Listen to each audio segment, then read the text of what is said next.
આગળ ધરે ને પોટલો ચોટલો એની આગળ ધરે ને બાકીનું પોતે બચકાવે આ દુનિયા જૂઠા દેવને મનાવે.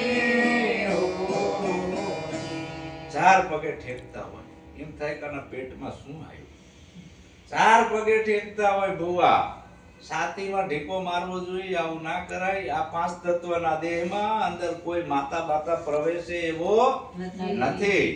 આ પાંચ તત્વના દેહમાં કઈ ભૂત પલિતે આવે એવો નથી. આમાં કઈ ઘરે એવું જ નથી. તોય આ ધૂણે છે અને ધધકારીઓ નાખે છે અને ભોળા લોકો બીવે કે આના પેટમાં કઈક આવ્યું. હા, ભોળા લોકો બીવે આના હેરમાં કઈક આવ્યું. કોઈ બોલતા નહીં હો. મેલડી આવી છે, દાદો આવ્યો છે, આમ એવો ધૂણે ને આમ ફૂંફાડા મારતો. આપણી ભોળી પ્રજા બી જાય કે શરમાડીયો દાદો આવ્યો હો, કઈ બોલતા નહીં ને ડંખ મારી દેશે. હા, મેલડી આવી છે. પણ આ ભૂવો ધૂણતો હોય ને તાણ પરચુરણ લઈને જવાનું ખીચામાં. લે લે મારી કેટલી પરચુરણ છે મારા ખિસ્સામાં કહી દે. ના કહીએ કે જાંગળ ધૂણે છે. આ ધૂણી ધૂણી ભૂવા માંદા પડે. દેવને શ્રીફળ ચડાવે, પોટલો ચોટલો એની આગળ ધરે. પેલું નડિયું હોય કાં તો ગ્રામ પાતર હોય એમાં દેતવા નાખે, એમાં ધુમાડો કરીને દેવને તરાવે અને બાકીનું પોતે બચકાવે. આ દુનિયા જૂઠા દેવને મનાવે. એટલે સાચી માતાજીની આપણાને ખબર નથી અને આપણે આવા ભુવા ભામામાં ભૂલા પડવી છે. કોઈ ભુવા તાંત્રિક બાવા જ્યોતિષ તમારું કલ્યાણ કરવાના નથી. આ બધી અંધશ્રદ્ધા અજ્ઞાનતામાંથી બહાર નીકળી જવું એનું નામ ભજન. ભજન એટલે એવું નથી કે દાઢી વધારવી, માળાના બેરકા પહેરવા ને જટાયુ વધારવી, સીતારામ સીતારામના આડિયા મારવા ને આને ભજન ના કહેવાય. એ બહારમુખ ભક્તિ છે. આ અંતર્મુખ ભક્તિ બતાવે છે સદગુરુ. આપણા પાંચ તત્વના દેહમાં આ કાયામાં બોલણહાર એ ભગવાન સાચો છે. એને તું માની લે, પણ આ નથી માનતો. જો જાહેરાત સાંભળે કે ફલાણા બાપુ તો ઝાડુ માડીને કેન્સર મટાડે છે. રાજસ્થાનની અંદર, રાજસ્થાનમાં એક બાવો છે, એ મોરનું પીસડાની હાવણી બનાવે ને આમ આમ કરીને કે કેન્સર મટાડે છે. મટે? એક ભૂવો નકર પાણી પીને કેન્સર મટાડે છે. કોઈ દી મટે? દવા સિવાય મટે નહીં. આ દાખલો રામાયણનો લીધો, એવું કઈ બન્યું નથી. આ તો રામચરિત માનસ. એટલે એક આપણે મનુષ્ય છીએ એને એક દાખલો બેહાડવા માટે દ્રષ્ટાંત લીધું છે કે જાણે લક્ષ્મણને મૂર્છા આવી ત્યારે રામચંદ્ર ભગવાન ઝાડુ ના માર દે, આમ આમ કરીને હાજો ના કરી દે ભાઈને? ના કરે.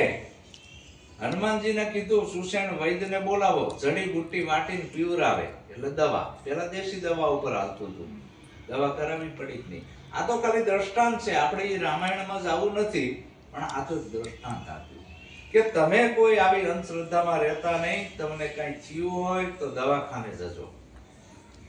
અને આ દીકરા કોઈ આપી ના શકે, તાકાત નથી કોઈની.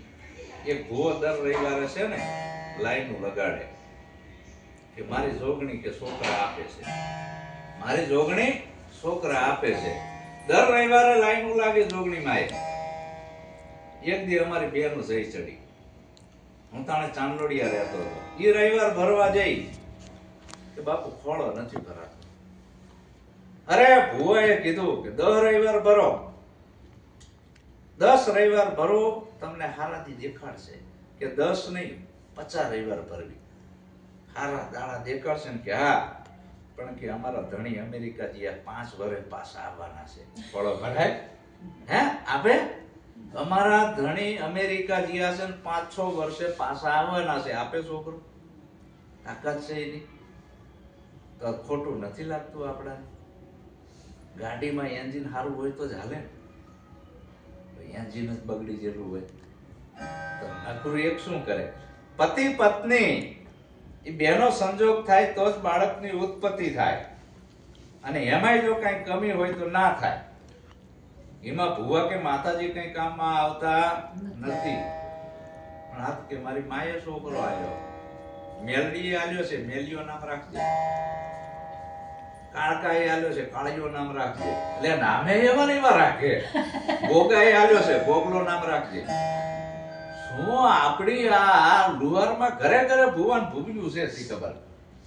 ઘર દીઠ એક ભૂવો અને ભૂવ્યું છે. ઘર દીઠ એક ભૂવો અને ભૂવ્યું.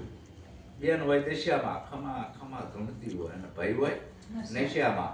પછી એના છોકરા ના હોય શાયમાં. સમજાય છે ને વાત?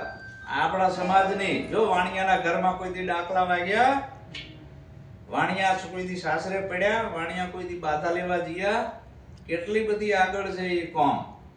નાગર બામણના ઘરમાં કોઈ દી ડાકલા વાગ્યા, એ કોઈ દી બાધા લેવા ગયા, એમાં કોઈ ભૂવા ભૂવ્યું છે નથી. એને છોડી દીધું. ખબર પડી જાય કે આ બધું ધતિંગ છે, આ બધું વળગ્યું છે શ્રમજીવીને. શ્રમજીવી કેને કહેવાય? આપણે જેવા મજૂરી કરીને જે ખાય છે એને શ્રમજીવી કહેવાય. ઓલા તો બુદ્ધિજીવી કોમ છે. છોડી દીધું. આ પકડાયું છે આપણાને, અને આપણે પકડી લીધું છે. શું કામ? આપણે ઊંચા વિચાર નથી. આપણે સંગ કર્યો છે આવા ખોટા વિચાર વાળાનો. આમાં આ ખાલી વિચારોનો જ પરિવર્તન કરવાનું છે. પણ હવે આ સમજતો નથી. હવે પાછો મંદિરે જાય, દ્વારકા જાય તો ત્યાંથી કઈક રમકડું લઈને આવે, ડાકોર જાય તો ત્યાંથી રમકડું લઈને આવે, હરદ્વાર જાય ત્યાંથી રમકડું લઈને આવે, અને બે હારે.